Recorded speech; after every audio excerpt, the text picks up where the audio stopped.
Assalamualaikum warahmatullahi wabarakatuh. Perkenalkan nama saya Putri Kusuma dengan NIM 33230001.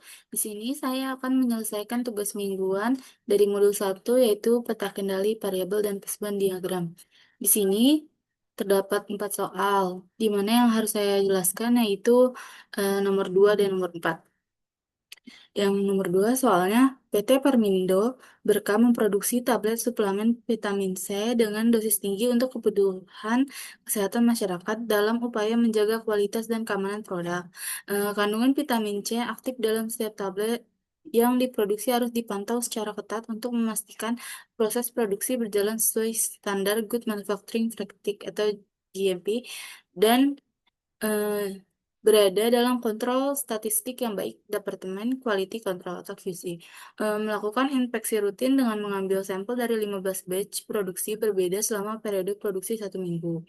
Dari setiap batch produksi, diambil 8 sampel tablet secara random sampling, kemudian dianalisis kandungan vitamin C menggunakan metode High Performance Liquid Chromatography atau HPLC dengan presisi tinggi. Hasil pengukuran kandungan vitamin C per miligram untuk setiap sampel telah dicatat sebagaimana ditampilkan pada tabel 2 ini. Lalu kemudian soal nomor 4 yaitu PT Indah Rasa merupakan perusahaan manufaktur yang bergerak di bidang produksi bumbu instan dengan berbagai varian rasa tradisional Indonesia. Berdasarkan hasil monitoring kualitas selama 3 bulan terakhir, ditemukan bahwa beberapa karakteristik mutu seperti keseragaman tekstur dan intensitas rasa mengalami fluktuasi yang signifikan dan berada di luar batas spesifikasi yang telah ditetapkan. Kondisi ini menunjukkan bahwa proses produksi belum terkendali dengan baik atau out of control. Untuk mengidentifikasi akar permasalahan dari ketidakstabilan kualitas produk bumbu instan tersebut, Divisi Quality Control melakukan analisis mendalam menggunakan diagram tulang ikan. Analisis dilakukan berdasarkan pendekatan 6M, yaitu Man, Mesin, Method, Material, dan Measurement, dan Environment. Untuk memastikan seluruh aspek yang berpotensi menjadi penyebab masalah teridentifikasi dengan komprehensif, hasil identifikasi penyebab utama dari permasalahan ketidaksesuaian komposisi bumbu telah dicatat sebagaimana ditampilkan pada tabel 4 ini. Kemudian saya akan mengerjakan soal-soal ini menggunakan software RStudio dan Minitab. Baik, selanjutnya kita akan mengerjakan soal-soal tersebut menggunakan software RStudio. Pertama, kita pilih dulu file, kemudian new project, lalu kita assistant directory, kemudian kita pilih folder yang telah berisi Excel yang telah kita buat. Di sini kita pilih dulu Excelnya, kemudian kita create project. Ini kita pertama kita install dulu package-nya menggunakan package read XL dan QCC. Kemudian kita aktifkan package-nya.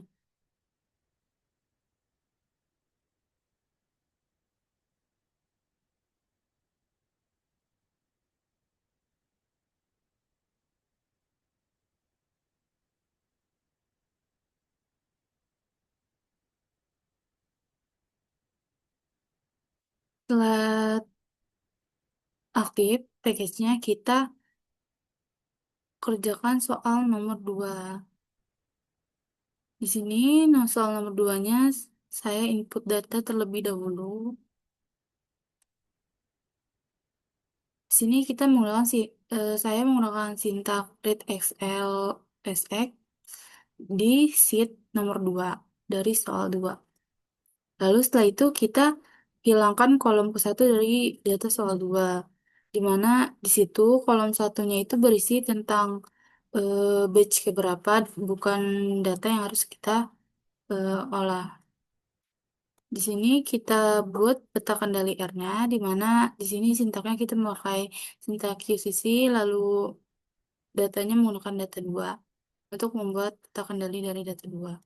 Lalu tipenya kita menggunakan R, lalu kita membuat judulnya peta kendali R pengukuran kandungan vitamin C, lalu sumbu X-nya kita kasih judul subgroup, lalu ya sembunyinya kita kasih judul range. Lalu di sini saya menggunakan sintak at start sama dengan true, di mana kita eh, kita kasih true karena untuk mendeskripsikan statnya. Kita run terlebih dahulu. Nah, di sini peta kendalinya ada yang melewati batas kendali atas. Maka dibuat di sini karena ada yang keluar dari batas kendali, kita menggunakan syntax violation agar ketahuan yang mana data yang di luar kendali, yaitu data 11. Di sini kita melihat ringkasan hasil peta kendali R. Kita run. Di sini LCL-nya atau batas kendali bawahnya itu 0,448438, lalu UCL-nya 11,418823 atau batas atasnya. Selanjutnya, kita menghapus data keluar batas kendali, di mana kita memakai sintak data 2 fixed dan data 2 min 11. Kenapa ini data? Karena ingin menghapus data 11 yang tadi keluar batas kendali. Sini kita run. Setelah itu kita membuat peta kendali perbaikan, di mana kita memakai sintaks QCC lagi, dan di sini menggunakan data 2 fix, di mana data tersebut telah dihapus data 11-nya yang keluar batas kendali. Kemudian tipenya kita sama kayak tadi R, lalu titel judulnya peta kendali R perbaikan, lalu sumber X-nya subgroup, dan sumber Y-nya range. Add statnya sama dengan true.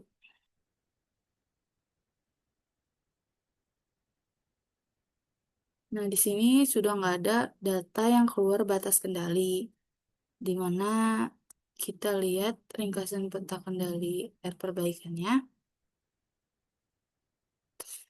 LCL-nya 0,404814 dan UCL-nya atau batas atasnya 10,3099. Kemudian kita membuat peta kendali X bar-nya. Di sini kita menggunakan sintak QCC, terus datanya data 2, tipenya X bar, lalu judulnya peta kendali R pengukuran kandungan vitamin C, sumbu X-nya subgroup, sumbu Y-nya rata-rata, dan add statnya sama dengan true. Untuk melihat deskripsi dari statnya, kita run lagi.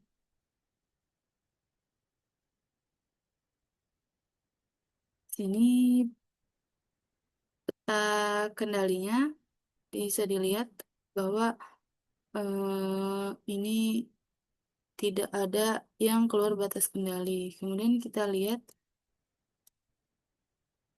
peta kendali X bar-nya. CL-nya atau batas bawahnya itu 498,8095, lalu UCL-nya 501,2976. Kemudian kita lanjutkan soal nomor 4. Yang pertama, kita input data terlebih dahulu dari soal nomor 4, dan sintaknya kita menggunakan eh, read XLSX di sheet 4 karena datanya berada di sheet 4. Kemudian kita membuat margin menggunakan sintak var untuk membuat diagram fishbone-nya tidak terlalu mepet-mepet atau agar rapih. Di sini bisa kita lihat cause and effect diagramnya. Bisa kita besarkan. Di sini dilakukan menggunakan analisis 6M, di mana main, machine, method, material, measurement, dan environment. Di mana di sini mainnya ada human error, komunikasi antar tim tidak efektif, lalu mesinnya ada mesin pencatat tidak terkalibrasi, sistem kontrol otomatis bermasalah, sensor suhu tidak responsif Lalu metodenya ada waktu pencampuran tidak standar dan urutan penambahan bahan tidak konsisten. Lalu di material, kualitas bahan baku tidak konsisten dan penyimpanan bumbu yang tidak proper. Lalu measurement-nya, pengukuran bahan baku tidak sesuai dan frekuensi kalibrasi tidak teratur. Lalu environment-nya, di sini adanya kontaminasi dari area sekitar, kelembapan udara berlebihan, dan fluktuasi suhu ruang produksi, dan mengakibatkan tidak stabilnya komposisi bumbu instan. Lalu selanjutnya kita bandingkan dengan software Minitab. Di sini kita buka software Minitab, kemudian kita lihat hasil dari soal nomor 2 kita bandingkan dengan yang tadi.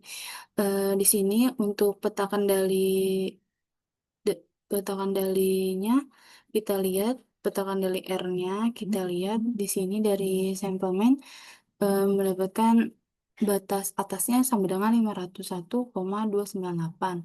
Lalu LCL atau batas kendali bawahnya 496,321. Lalu kemudian X barnya sama dengan 498,810. Di sini peta kendali X barnya berada dalam batas kendali. Kemudian yang di sini kemudian kita lihat di sampel range-nya itu mendapatkan OCL 11,42 dan LCL 0,45 dan range-nya 5,93. Di sini ada data yang di luar batas kendali. Pada RStudio tadi kita telah memperbaikinya. Kemudian kita lihat di soal nomor 4. Di soal nomor 4 ini kan kita masukin dulu datanya, kemudian hasilnya itu sama dengan tadi, sesuai diagram permasalahan tidak sesuaian komposisi bumbu instan. Di sini menggunakan analisis 6M juga, measurement method, mean, increment, material, mesin. Di mana measurement itu frekuensi kalibrasi tidak teratur, pengukuran bahan baku tidak sesuai, lalu metodenya waktu pencampuran tidak standar, urutan penambahan bahan tidak konsisten, lalu mean itu terdapat human error dan komunikasi antar tim tidak efektif. Lalu improvement-nya ada kontaminasi dari area sekitar, kelembaban udara berlebihan, dan fluktuasi suhu ruang produksi. Lalu materialnya ada penyimpanan bumbu dasar tidak proper dan kualitas bahan baku tidak konsisten. Lalu mesinnya itu sensor suhu tidak responsif, sistem kontrol otomatis bermasalah, dan mesin pencampur tidak terkalibrasi. Karena hal tersebut eh, membuat efek tidak stabilnya komposisi output bumbu instan. Baik, segitu saja penjelasan dari saya. Kurang lebihnya mohon maaf. Wassalamualaikum warahmatullahi wabarakatuh.